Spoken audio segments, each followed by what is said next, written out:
We're walking into the American Economic Forum, not exactly a rowdy Trump rally. This is where young people who like reading policy briefs go. You know, if you want to understand the ideas that could reshape conservatism in our country, this is where you come. More working class voters are ditching the Democrat Party. It turns out that working class Hispanics also don't like open borders, inflation, and gender ideology. Across the U.S., tens of thousands of voters are flocking to the Republican Party. And many Gen Z and millennial intellectuals are capitalizing on that by reframing what it means to be conservative with the help of former Trump officials. This is not the old Republican establishment of corporate tax cuts and fighting terrorism. Instead, these guys are talking shit about wars overseas and big banks. Wall Street's like oxygen. You're going to die without it, but you can die of too much of it too. And we have overdone it.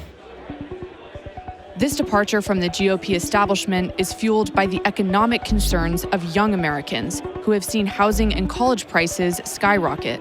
Who are you guys? Who's making up this movement? Angry Americans.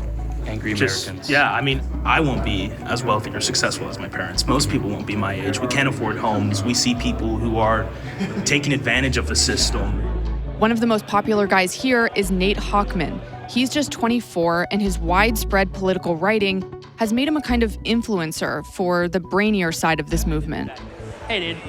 How you doing? Tonight, he's grabbing drinks with buddies, some of whom, like him, grew up in liberal households and have become more conservative than their parents.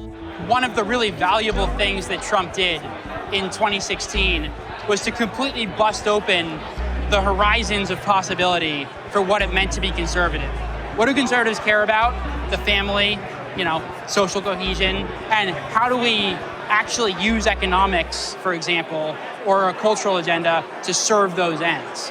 Like promoting paid family leave? Paid family leave, child tax credits, right? Like a variety of ways to sort of organize a kind of conservative welfare state. And is it fair to say, you see the value in some government regulation that can create sort of economic equality? Sure, yeah. I would probably use a different word than equality, but economic, sort of broad-based prosperity. But is the old guard going to get on board with that? That's what I have trouble sort of believing. Probably not. But there's a real desire to sort of retire a lot of those people. Paid family leave and child tax credits sound pretty liberal.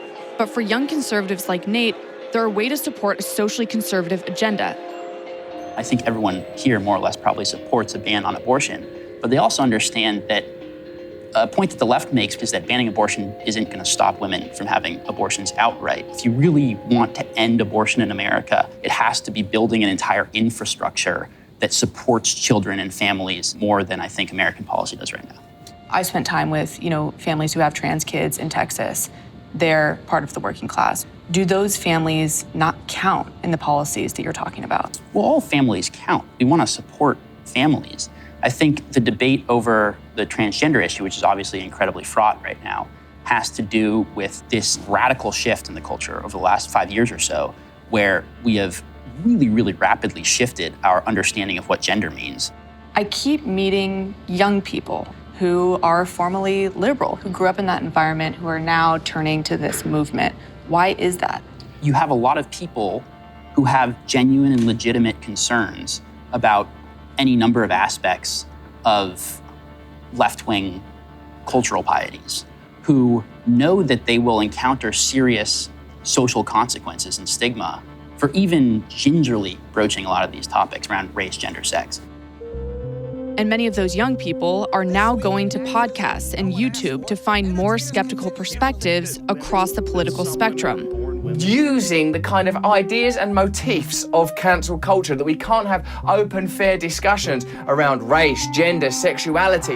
And in the more conservative corners, the phrase woke is everywhere. Corporate America's embrace of wokeness. The woke indoctrination. Not even the military is immune these days from all this wokeness. It started as a phrase for Black political consciousness. It's now become a catch-all term for liberal culture issues related to gender and race. And one media company has gone all in on these issues.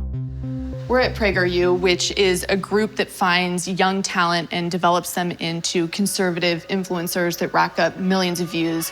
And when you're walking through the offices, you're seeing like a lot of 20-year-olds, 22-year-olds, 25-year-olds. It's a super young employee base. They target young people online who are dipping their toes in conservative waters. Hi, everybody. Radio host Dennis Prager founded it more than 10 years ago, and CEO Marissa Streit helped grow it. While it's not an actual university, it's a hub for conservative content that's helped build influencers like Candace Owens. Their goal? To get their message anywhere young people consume content. Their sleek videos capture Gen Z eyeballs on Instagram and YouTube. There is a big difference between mild global warming and catastrophic global warming. Some feel more academic, others are flashy, catering perfectly to teenagers. We merge these older ideas, these conservative ideas, with a youthful audience and a youthful staff that knows how to bring it to young people. And that's really the secret sauce behind PragerU. PragerU's funding, mostly from conservative donors, went from $11 million in 2017 to $55 million last year. They're now investing in their youngest viewers. What happened in her homeland that made Ayn Rand need to escape and move to the USA? The rise of communism. That is correct. It was the communist. We've really widened the type of content that we make. So now we start making content for 4-year-olds all the way to 104 years old. We bring alternative solutions and perspectives on things. Every time the left claims that the right is a journey into the future of Handmaid's Tale here in America is when we garner a larger audience. What role does, PragerU, organizations like this, play in this sort of new conservatism? Incubator. We can identify young, talented individuals, and we can turn them into new role models for our society. We got to see this firsthand as Marissa and her staff judged eager Zoomers vying to be PragerU's next star. I think I would make a wonderful PragerU personality because I've really been on the front lines the past 3 years on this college campus. I've been a TikToker making conservative content over there for like a year and a half now, and I've been banned 9 times. I don't quite understand her story, like her personal story. She talked a little bit about being banned, but everybody's being banned. It's great when they have the story day one, but it's not always an immediate, deal breaker because we can build it out of them, so. It seems like the fastest way to stardom here is getting ostracized by liberals, aka canceled, or disillusioned by left-wing politics. And that's exactly what happened to Amla Ekpunobi, a 22-year-old who up until a few years ago was a liberal teen activist. After posting videos on social about her new conservative views, she went viral and caught Marissa's eye. We're talking Kiki Palmer, gender theory, 4-year-old trans kid.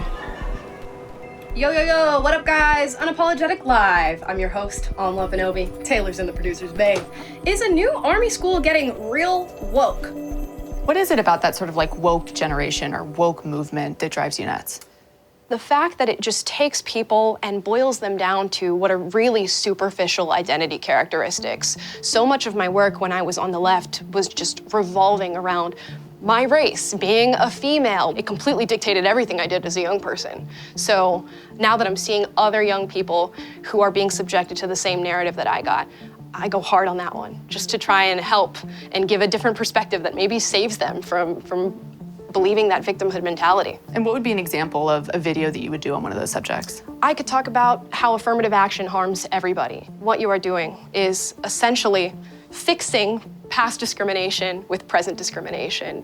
And the people who are non-people of color, watching these people get to look at them and go, well, I don't know if she got that job because of who she is or because of what she's done. And it sows seeds of mistrust all over.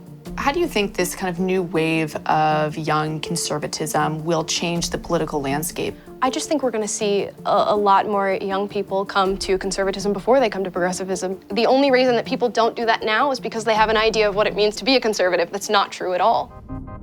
While the culture wars often seem pretty ridiculous, they do tap into the anger folks feel toward people they see as, quote, elite. There's a real shift that shows Democrats have started to do way better among folks with a college degree than without one. Thomas Frank has written extensively on the shift among Democrats in the 80s, from being a party of the working class to a party of the highly educated.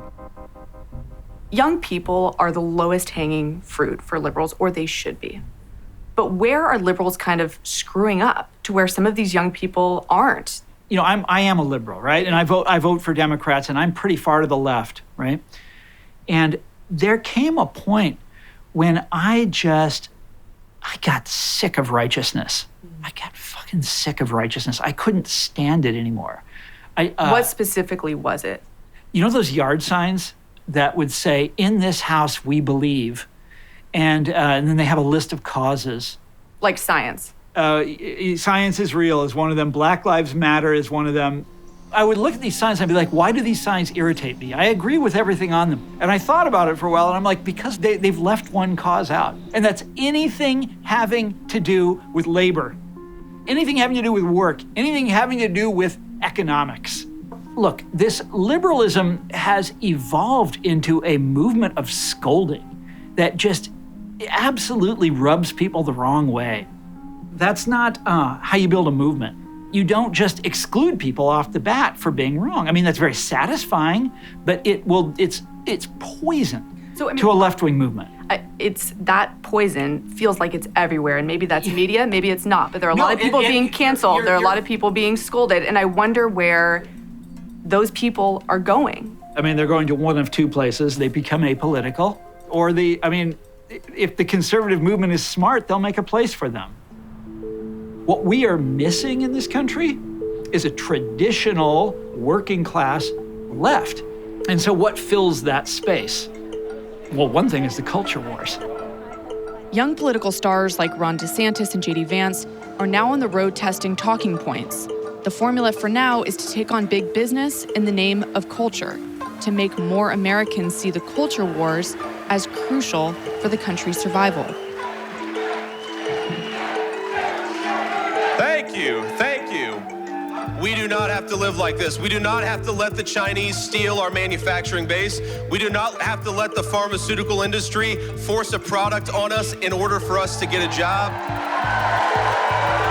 No movement would succeed if it didn't have a good reason, if it didn't answer something that was a deep need that people have. It's all based on this mind virus called woke ideology.